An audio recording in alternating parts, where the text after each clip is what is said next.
Well, it is not. Character is like smoke. It will always out. And character is what you do when no one is looking.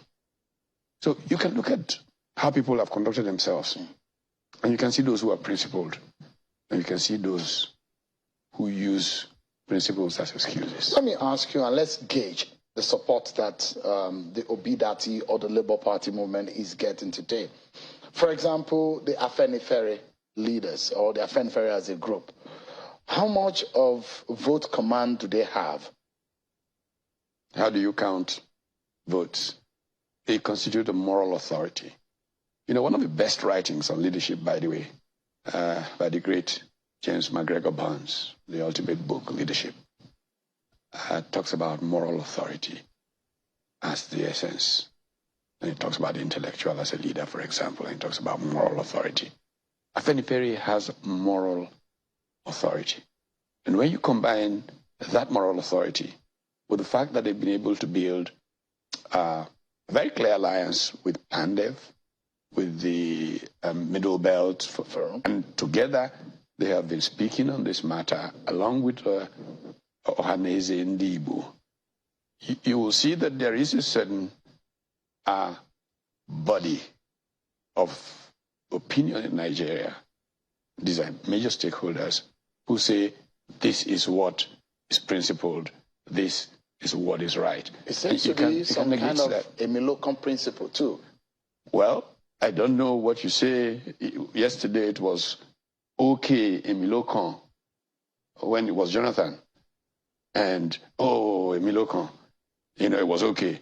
But if it's a Milocom this way, I mean, if there's any Milocom that is wrong, it is the Milocom of a Milocom. Because Kokon. That's your friend, Bola Tinubu. Yes. How do you think that is not his turn? Why is this his turn? What about the other people in Nigeria? Both of you have worked together to... We will work together any day if it is for the good of the people. But you don't think his ambition this time around is for the good of Nigerians? I don't think so. What do you think? First of all, I'm very honest with you. Okay. I mean, I'm not a secret. I would not be seeking public office at this age.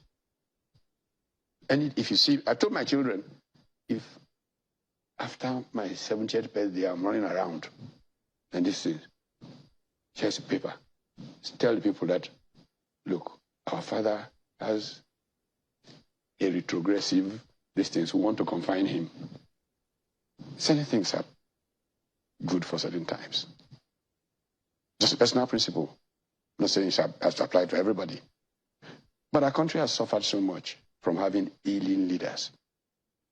And that was why, I can say that here, that was why the vice president stepped up. Because he thought that there was a challenge to that principle in that direction.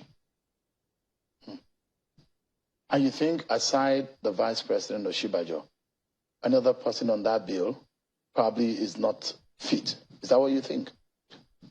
On which bill? I mean, you're definitely talking about the APC now. Yeah, I was talking about the vice president. And you mentioned in terms of Tinubu as the president being very fit and all of that, the vice president would have been a fit person. When you say Tinubu is not fit, what do you mean by that? Come on. In what sense? Physically, you can see he's ailing. Come on, let's not kid ourselves. You can see it. Come on. Let's be honest. But he says he's fit. His party says he's fit. The campaign says he's fit. They think so. American presidents go through medicals that are made public. Let him go through a medical with Nigerian doctors that's made public. Sure. It's the lives of millions of people we're dealing with here. Okay? For Peter Obi and the support base, what gives you the confidence that this time around, Peter Obi can be an elected president of Nigeria?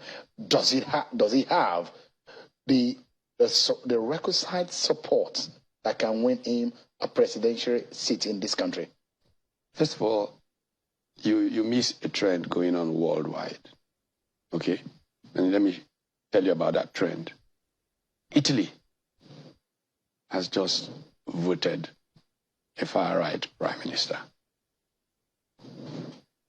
Why? Italians are fed up. Zambia. For the first time since the World War II. Absolutely.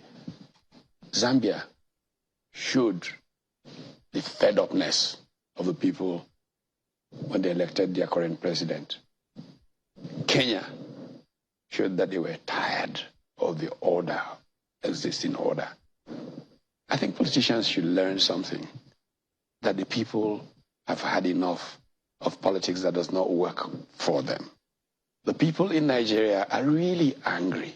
And if politicians misread it, if they try to divide Nigerians, as many of them are trying to do, they will pay the price down the line. I have on this show in the past referred to Robert Kaplan's Coming Anarchy. The truth about the matter is that the youth of Nigeria, I was watching something on pensions just today, and how there's so much withdrawal from the pension scheme in Nigeria, and what's the cause? Nigerians are leaving the country, and as they're leaving, they're withdrawing from the pension scheme.